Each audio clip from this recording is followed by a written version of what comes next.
I still have not recovered, Keith, from the pandemonium that was last night's 76ers win over the Golden State Warriors. We'll get into how exciting that was, yet should have never ended like that anyway. We'll talk about that when we return on this edition of Locked On 76ers.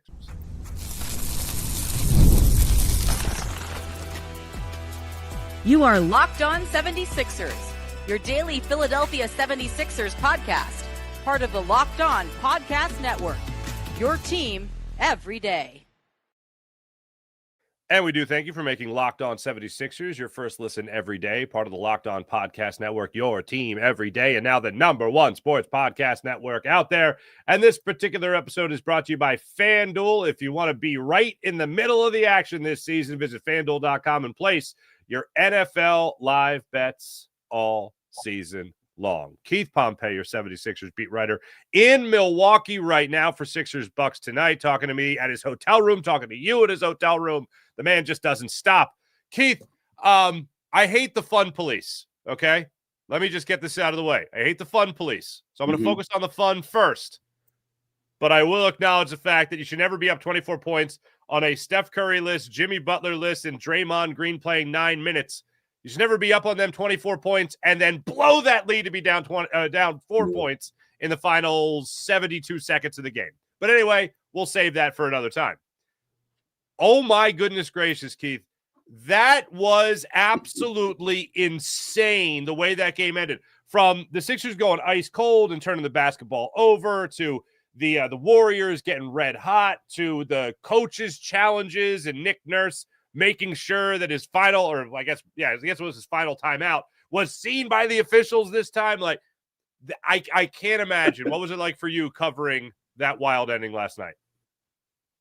You know, it was weird. I was, be honest with you, I was calm. Like, it was crazy. It was like, okay. I was calm until, like, Maxey blocked his shot, and I was just like, dang.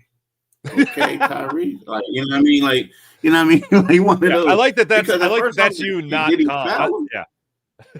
Yeah, because it's weird because, you know, you're trying to pay attention, and I'm also like, you got to. I do my takeaways, and I try to send them as soon as the game is over. So I'm like,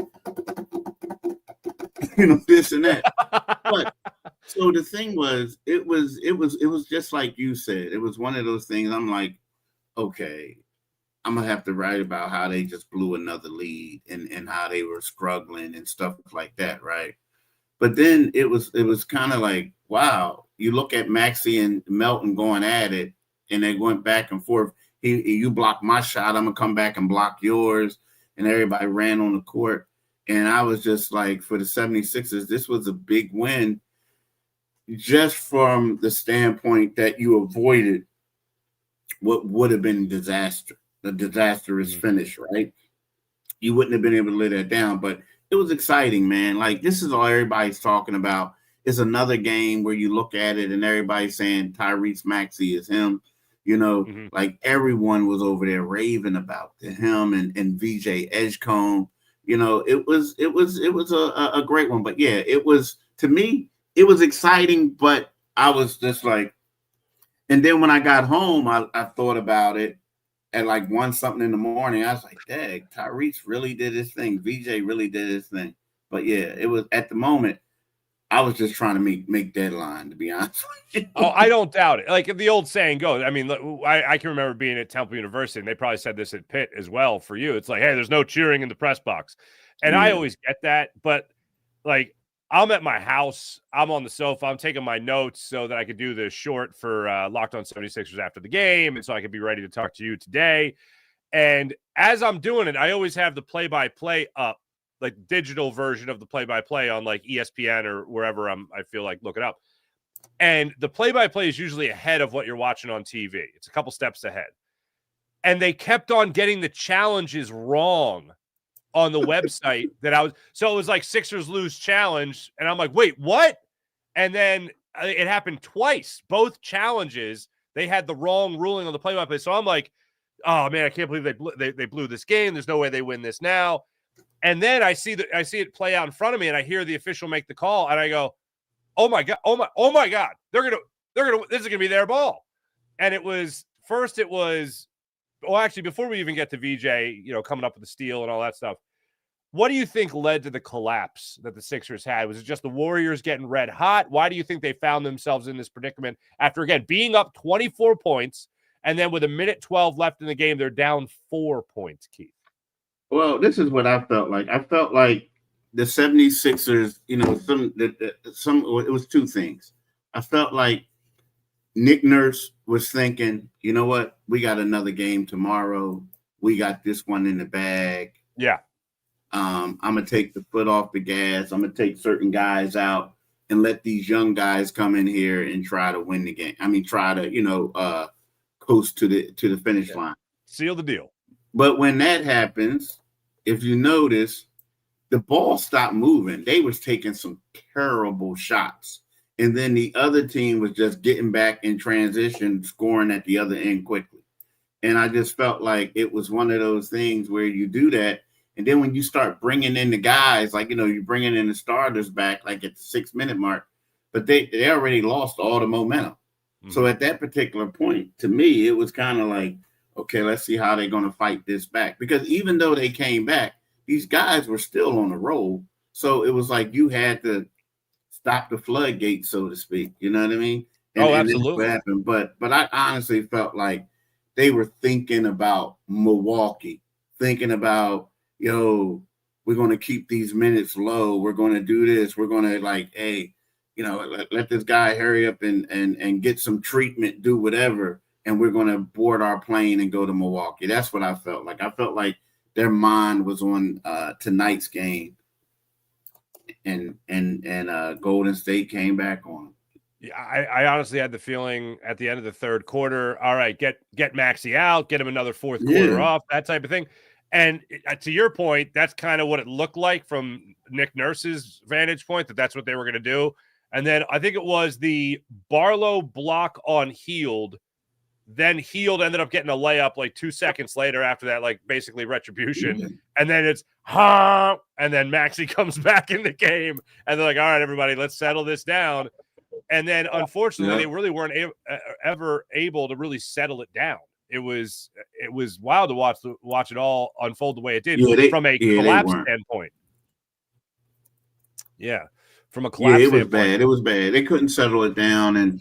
But here's the one thing that I will say is it was bad. Like, it should have never happened. But the one thing is that they found a way to get a thrilling victory, right? Yeah, absolutely. We think about it. There was no PG. There was no Embiid in the end, right? I just felt like Don Barlow was playing phenomenal, right? Yeah. VJ Edgecombe, he had a quiet game, like as far as scoring points, but he had 2 huge steals in the fourth quarter, right? Tyrese Maxey, you know what? He had 31 points through 3 quarters. DeAnthony Melton was really D'ing him up, right, in that one. But guess what happened? He still was able to make some clutch fades. Those 4 points he scored, they were huge, right? So, I just felt like, should it happen? No. But for a standpoint of young guys building confidence, and for Tyrese Maxey, let's keep this way. Tyrese Maxey is trying to be all NBA. He's trying to do whatever. Dude, this was a national TV game. These are the games that you need to go out there and shine. And the one knock that everybody said about Maxey is he can't play D. Well, he blocked the dude's shot to win the game, to clinch the game. So, you know what I mean? So, yeah, I felt like it was bad because you can't keep blowing these 20. It was a 24-point lead. You can't do that. But, Maxey saved the day, and so did VJ Edgecombe. Yes. Speaking of which, if you haven't seen it, by the way, I'm sure if you're listening to this, you've seen the play, but my buddy Bennett is the biggest Sixers fan I know, and he just texted me, "Retire, LeBron. New king of chase down blocks is here. His name is Tyrese Maxey." And it was a spectacular play. But there was also that moment of, okay, Sixers win the challenge. VJ Edgecombe, gets on the ground, steals the basketball. Nick Nurse calls timeout immediately, which was awesome.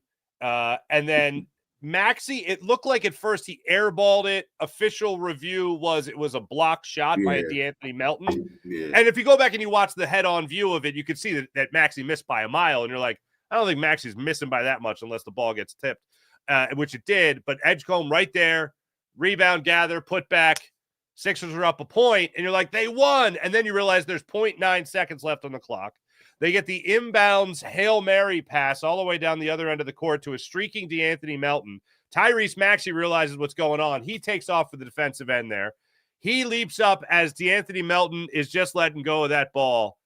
And he had to because time's ticking away. And Maxey just comes up and swats that bad boy. One of my favorite things, I'll tell you about what happened on that play, was right after that play happened. I'll tell you what it is when we come back, and it has everything to do with who we're talking about next, and that's Joel Embiid. All that more when we return. This is Locked On 76ers and Locked On Sixers YouTube channel.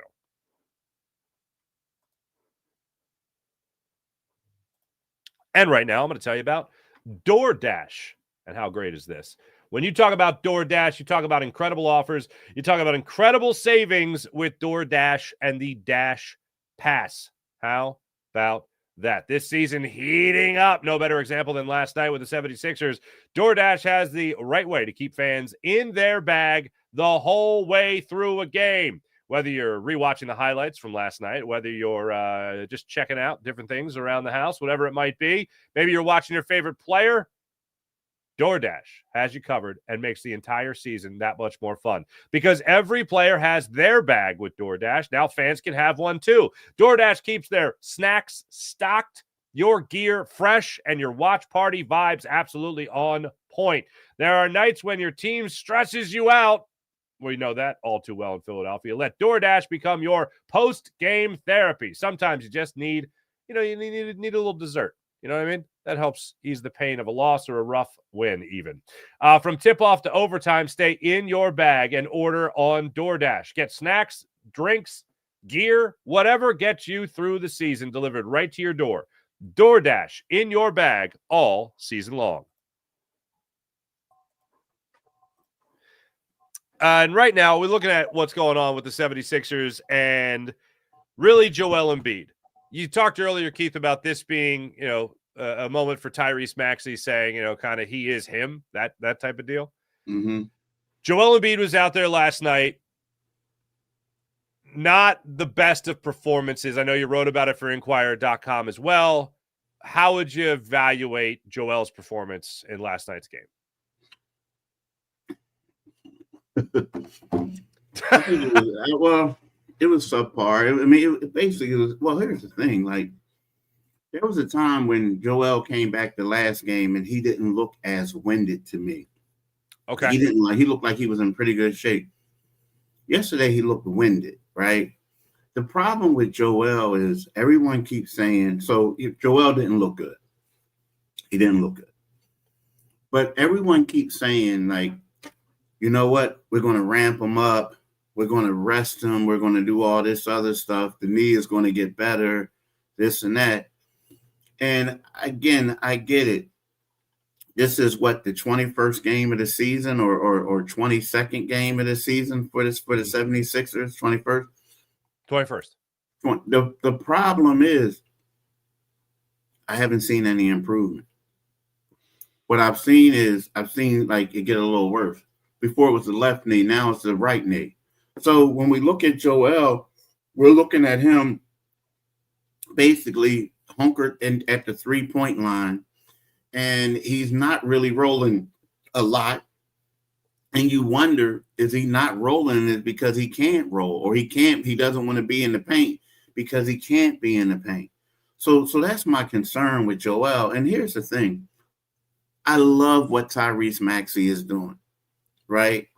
But everyone knows that in order for them to win a championship, you need Joel Embiid to be playing at an MVP caliber type of level, like all NBA level. It doesn't have to be MVP, but all NBA type level. And I haven't seen anything so far that's going to give me the confidence to think that he can do it in the playoffs if they get there, right? Yeah. So when we look at Joel, no, I mean, and I get it. Everybody's saying all the great things afterwards. He's hugging Maxey. he's being a great teammate. He's doing all this and that. But if the Sixers want to win a championship, what I think they're not going to do, Maxey, as great as Maxey's been playing, Maxey and Paul George will have to take a back seat to Embiid, in my opinion. Like, Embiid has to be that dude. And right now, I don't think he is. He's not. He's struggling to me.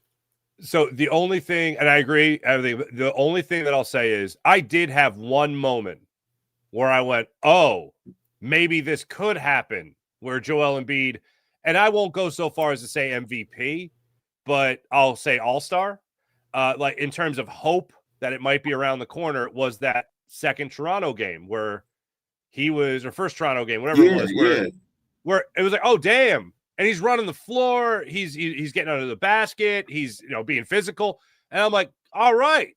And then he didn't play for 3 weeks, Keith. Like, so even that moment of, look at this, was immediately, well, that fire was put out rather quickly, to say the absolute right. about it. And he was. And I give him credit for that. Yeah. He looked good. He did look good. I give him credit for that. Yeah, but it's a glimmer. It's a shot of light. It's out before you could even enjoy it, unfortunately. So, like, I hate to be the spoiler alert here, but yeah, they won a championship this year, unfortunately. But this year for me, and I said this going into the season, it was going to be about where Joel Embiid is, but the biggest and most likely form of hope is going to come in the performance of Tyrese Maxey. And so far this season, he has done nothing but give you even more hope for what his version of the 76ers could be going forward. And on the other side of it, Joel Embiid, this ain't it. And look, I don't know if there's another season shutdown looming or whatever it is, but I see him, as you see him last night, top of the key, trying to shorten the court for himself so he's not having to run the entire length of the floor. And that's always been an issue. But now with both knees, one recovering and one managing, it just seems like this is who Joel Embiid is now. And I don't want him to even try to get to the level that he was at in that Toronto Raptors game. I don't even want him to attempt it until much later in the season. And that, of course, is assuming he's available even later in the season, Keith. But watching him last night made me think, all right, this is going to be all about just getting him minutes, and hopefully he plays himself into at least cardiovascular shape, and the knees just hold up somehow with, bubble gum and a gauze bandage or something. I don't know. But it doesn't leave a lot of hope for the future of Joel Embiid. No, it doesn't. It doesn't. And it's a little sad because, again, Joel, when he's healthy, he was the most dominant. At one point, he was the most dominant player in the league. Mm-hmm. Hard to guard, unstoppable. So if you have that, and then you have the way Maxey's playing, and they have that two-man game going, and then you got Paul George doing stuff, man, it's great. But again, they need him. They need him to do it, and I don't see it right now. I don't see it. I don't. There was two things that he did last night. Now, the two things he did last night, one was actually playing on the court, and that was VJ Edgecombe getting that kick out from Joel Embiid, and he knocked it down for a three-pointer. That was in the first quarter. That was part of the Sixers' 30-10 first quarter against the Warriors, and the first bucket that VJ Edgecombe got was an assist from Joel Embiid.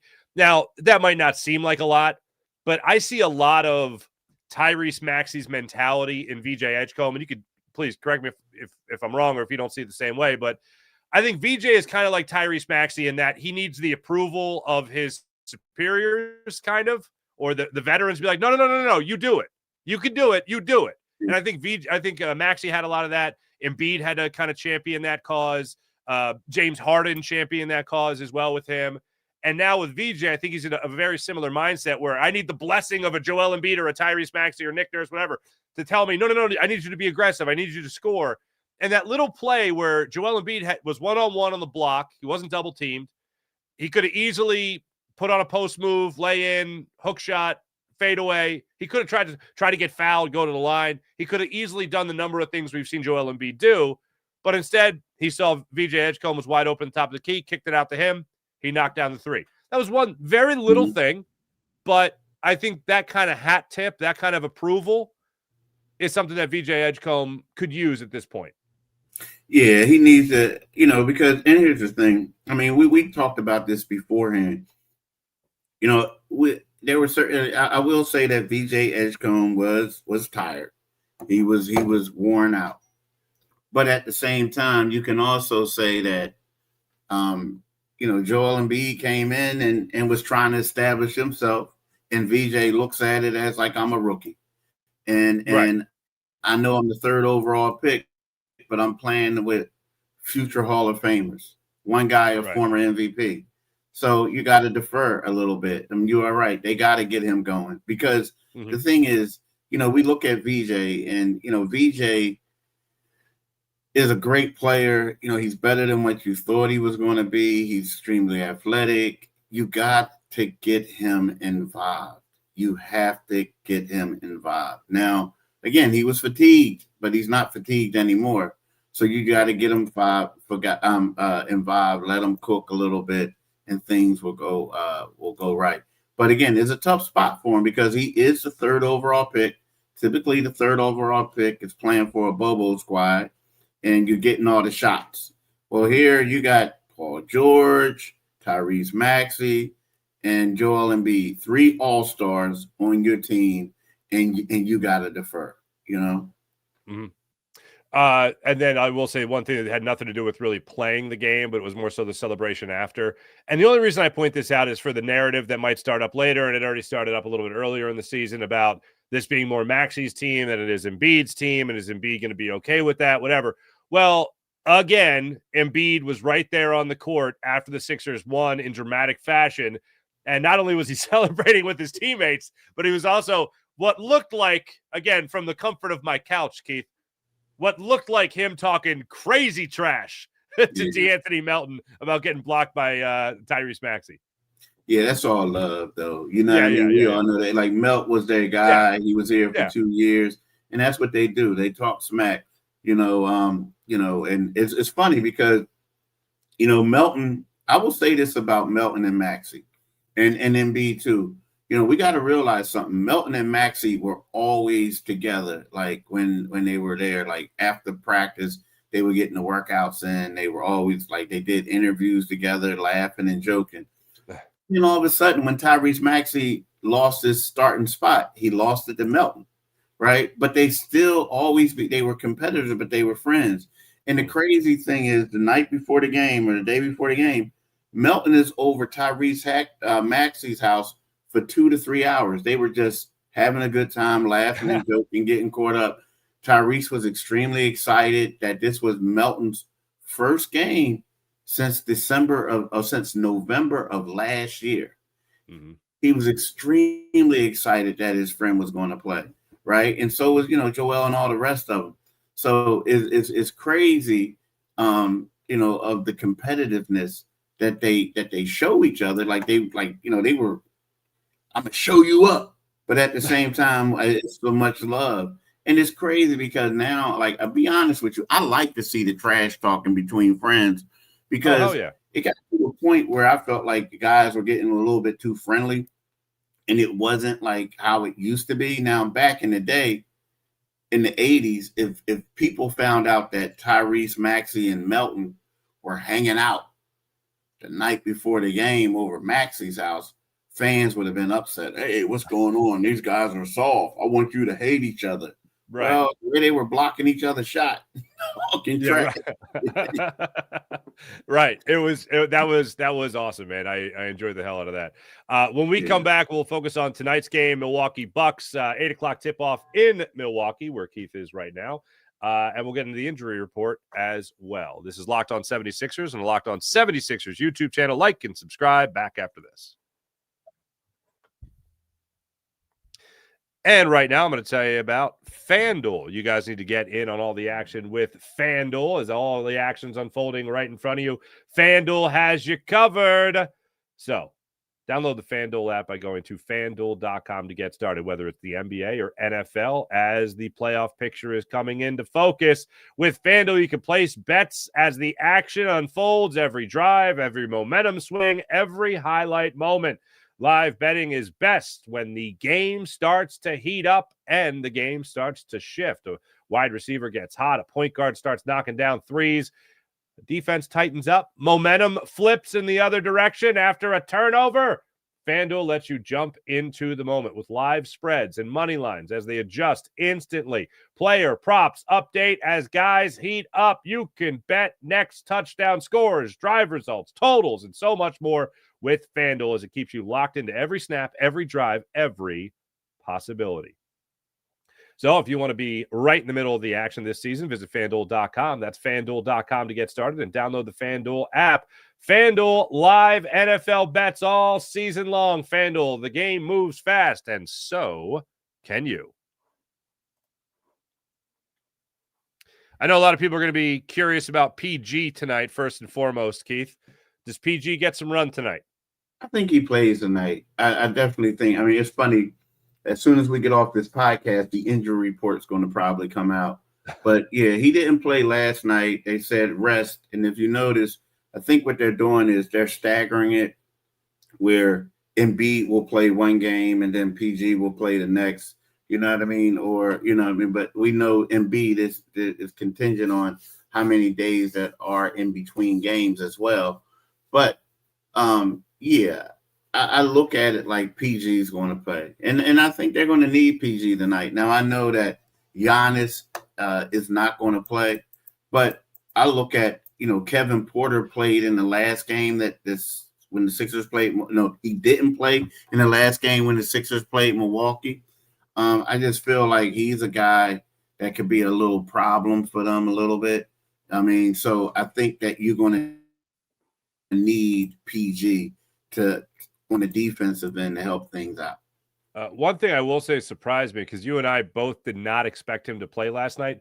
Quentin Grimes not only played, Keith, with the calf strain or whatever you call it, 38 minutes he logged last night. Yeah, he was out there. What's going on? Good Lord, man. Yeah, that was like, oh, okay. Heavy workload for Quentin Grimes. Any surprises you think pop up? Andre Drummond played 17 minutes last night. Adem Bona only played 6 minutes last night. When it comes to his Adem Bona's progression back from injury, is all going well there? You just got Barlow rebounding and Drummond ahead of him. I think, but also think it was the matchup thing as well too, right? I mean, I'm pretty sure that there is a little minutes restriction, but I also think the matchup. I mean, when we look at this team, yeah, they had that one center post. He's a tall guy, but he shoots a lot of three. He was out in the post perimeter. But then you look at this is a small ball team talking about Golden State, and some of these guys just couldn't. It's just a bad matchup for the 76ers. So then you look at the way Don Barlow is playing, and then I feel like that's the guy you go with, because Don Barlow was, oh my gosh, he was on fire. You see that dunk when he dunked on VJ Edgecomb's pro? Like, I mean, Don Barlow was balling. Yeah. So I feel like that's a matchup thing. But that's something to pay attention to, too, because, there was one point where he did tweak his ankle, right? And he got up and he ran it off. And I was like paying attention. He stayed in, but it was something to pay attention to. Just watching him under the basket go after rebounds, like that guy has the mentality. He had 14 boards last night. Don Barlow has the mentality of a missed shot is a turnover. A missed shot is a turn. Like if they miss their shot, that's ours. That's mine. More importantly, he's a lot of fun to watch, man. I only hope he continues to progress as the year goes on. Yeah. 8 o'clock tip off. 8 o'clock tip off tonight. Keith Pompey. I know everyone's going to be watching. I unfortunately will not be able to do a short after the game. I'm out of town for the weekend. Deuces. Got a have family fun, birthday. Bro. Thank you, man. Got a family birthday. My brother-in-law is turning 50. Good Lord. We're old. He's getting old. He's getting old. Keith Pompey, Marc Farzetta. Make sure you guys are reading Keith in Milwaukee, obviously, and reading him on Inquire.com. For Keith Pompey, I'm Marc Farzetta. Make sure you guys check out our man Josh Lloyd for Locked On Fantasy Basketball, wherever you get your podcasts, and also on YouTube. Not only helping you win your league, but also making you the smarter NBA fan. Find Locked On Fantasy Basketball YouTube, wherever you get your podcast, part of the Locked On Podcast Network, your team every day, and now the #1 sports podcast platform out there. Thanks for listening. Thanks for watching. Catch you guys later. Have a good weekend. Bye. Peace.